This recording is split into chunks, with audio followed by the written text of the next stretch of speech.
Quality level up. 서울대 나온 김대리, 월급 200만 원. 고졸 유튜버, 월 수익 2천만 원. 뭐가 문제일까요? 김대리가 멍청해서? 아닙니다. 오히려 반대입니다. 김대리는 너무 똑똑해서 가난합니다.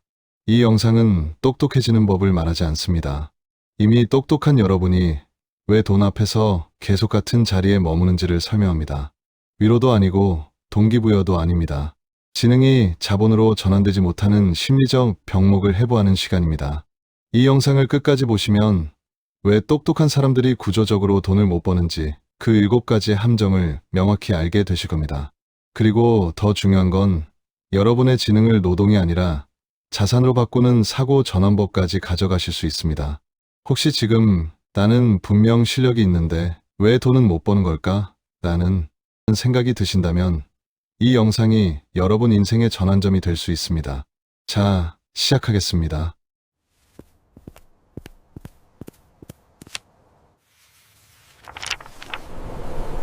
먼저 이 질문부터 던져보겠습니다. 왜 머리는 빠른데 인생의 속도는 느릴까요? 똑똑한 사람들에게는 공통된 착각이 하나 있습니다. 나는 준비 중이야. 하지만 사실은 불안을 회피하는 중입니다. 지능이 높은 사람은 실패 가능성을 남들보다 선명하게 봅니다. 그래서 실행은 늘 지금은 아니야로 미뤄집니다. 여기서 잔인한 진실 하나를 말씀드리겠습니다.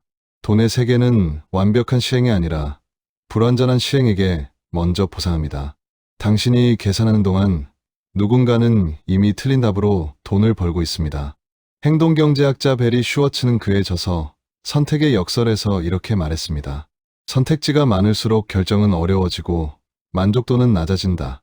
똑똑한 사람일수록 더 많은 경우의 수를 보고 더 많은 변수를 계산합니다. 그 결과는 결정 지연입니다. 시장은 여러분의 지능 수준을 평가하지 않습니다.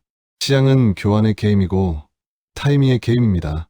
돈은 내가 얼마나 똑똑한가가 아니라 내가 누군가의 문제를 언제 어떻게 해결했는가에 반응합니다. 자, 이제 본격적으로 들어가 보겠습니다. 똑똑한데 왜 통장은 아쉬운지 그 7가지 구조적 함정을 파헤쳐 보겠습니다. 첫 번째 함정 분석 마비의 늪. 지능이 높을수록 리스크 감지 능력이 올라갑니다. 그런데 이게 문제가 됩니다. 가능성보다 변수를 먼저 보고 기회보다 실패 시나리오를 먼저 계산하게 되거든요. 심리학에서 이걸 분석 마비라고 부릅니다. 예를 들어볼까요? 어떤 사람이 온라인 강의를 만들려고 합니다. 똑똑한 사람은 이렇게 생각합니다. 커리큘럼이 완벽해야 해. 경쟁 강의도 다 분석해야 해. 마케팅 전략도 세워야 하고 6개월이 지나도 아직 준비 중입니다. 그 사이 보통 사람은 어설픈 강의 하나를 냈고 피드백 받고 수정하고 벌써 3번째 버전을 판매하고 있습니다. 생각이 깊은 사람일수록 인생의 첫 수를 너무 늦게 둡니다. 두 번째 함정 정답 찾기는 강하지만 수요 찾기는 약하다. 똑똑한 사람들은 문제를 깊게 파고듭니다. 논문을 쓰듯이 분석하고 완벽한 해답을 찾으려 하죠. 하지만 시장에서 돈이 되는 건 논문급 분석이 아닙니다. 시장은 잔인합니다. 논문 100편보다 10분 만에 문제 해결, 영상 하나가 더 비쌉니다. 왜냐고요? 사람들은 깊이가 아니라 지금 당장의 고통 해결에 돈을 내거든요. 예를 들어 블록체인 기술의 경제학적 함에 같은 주제로 50페이지 보고서를 쓸 수 있습니다.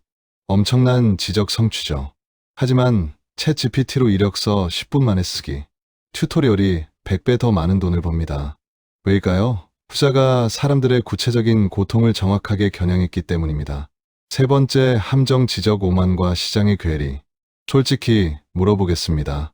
쉽게 돈 버는 사람 보면 왠지 얄밉게 느껴지지 않으세요? 이게 바로 지적 정체성 보호 본능입니다. 똑똑한 사람의 무의식 속에는 이런 생각이 있습니다. 나는 깊은 사람이고 저건 너무 쉽고 너무 자극적이고 너무 대중적이야. 나는 저런 방식으로 돈 벌고 싶진 않아. 여기서 진짜 문제가 발생합니다. 시장은 오름에 돈을 주지 않습니다. 시장은 이해됨, 전달됨, 사용됨에 돈을 줍니다. 날카롭게 말하자면 시장이 멍청해서 쉬운 걸 사는 게 아닙니다. 사람은 바쁠수록 이해에 드는 에너지를 최소화합니다. 지적 오만은 스스로를 보호하지만 동시에 시장과의 접점을 끊습니다. 돈은 수준 높은 생각이 아니라 전달된 생각에 붙습니다. 네 번째 함정, 완벽주의라는 고급스러운 가난. 똑똑한 사람들은 70점짜리 결과물을 견디지 못합니다. 하지만 시장은 100점을 요구하지 않습니다. 팩폭 하나 드리겠습니다. 완벽주의는 고급스러운 취향이 아니라 가난을 정당화하는 논리입니다. 아직 완벽하지 않아서 못 내놔라는 말은 사실 실패가 두려워서 안전지대에 있고 싶어를 포장한 겁니다. 완벽한 한계를 만드는 동안 돈 버는 사람은 유통되는 30개를 시장에 내놓습니다.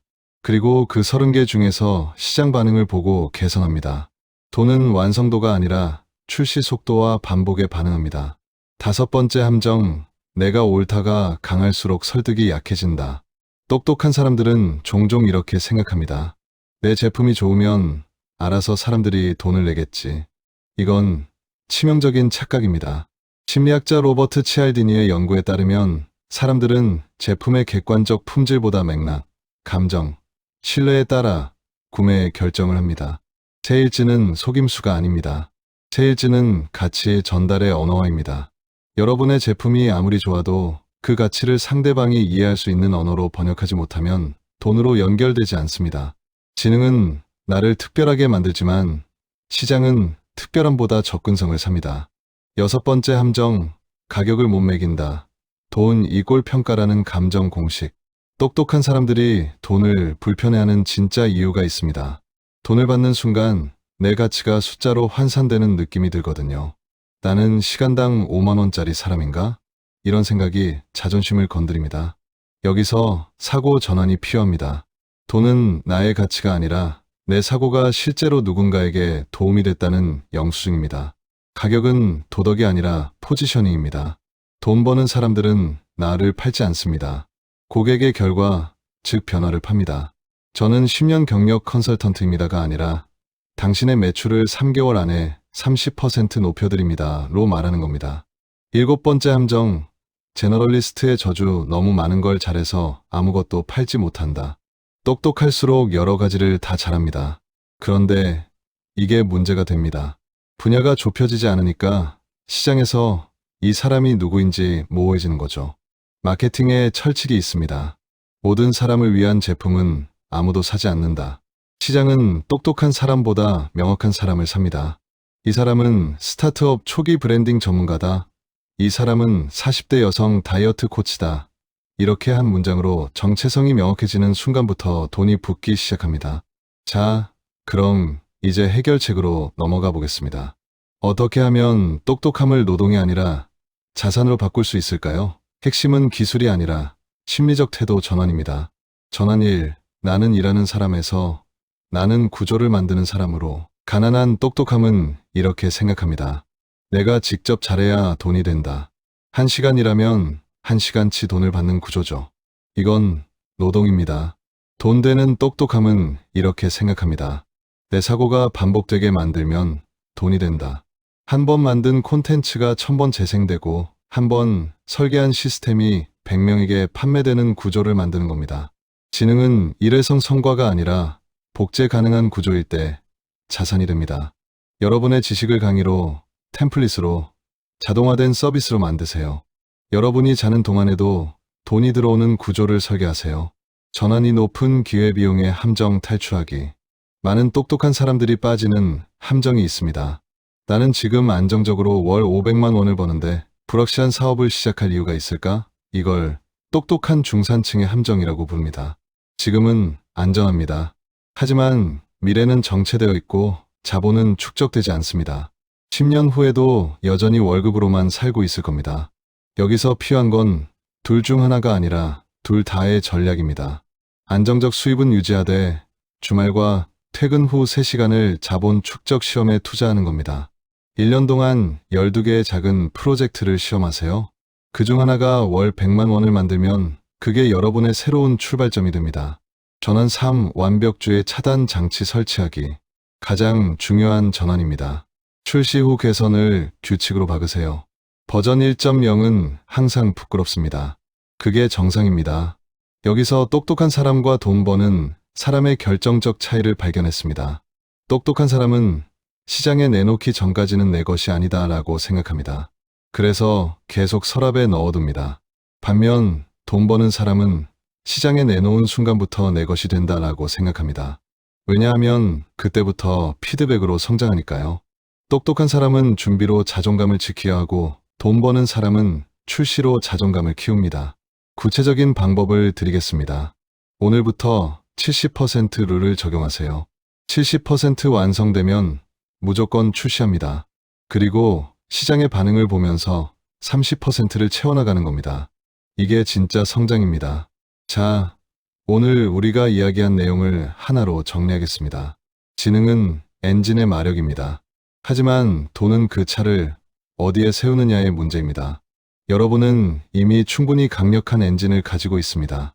다만 그 엔진을 돈이 모이는 주차장에 세우지 못했을 뿐입니다.